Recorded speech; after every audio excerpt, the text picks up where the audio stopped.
मी माझ्या आत्याकडे भावसा येथे आली आहे आणि इथे कृष्णकमळ पाहून अगदी मन भारावून गेलं.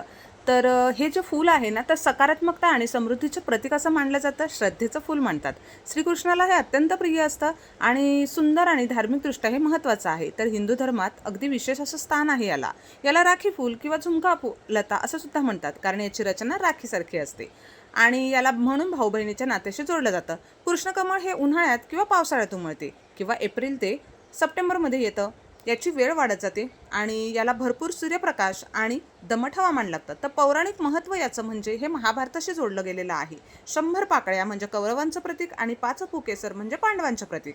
तर मध्यभागात द्रौपदी अशी याची रचना मांडली जाते. याचा निळा रंग हा भगवान श्रीकृष्णाशी जोडला जातो आणि म्हणूनच याला कृष्णकमळ असं म्हणतात. याचा उपयोग श्रीकृष्णाच्या पूजेत आणि जन्माष्टमीच्या उपवासात केला जातो.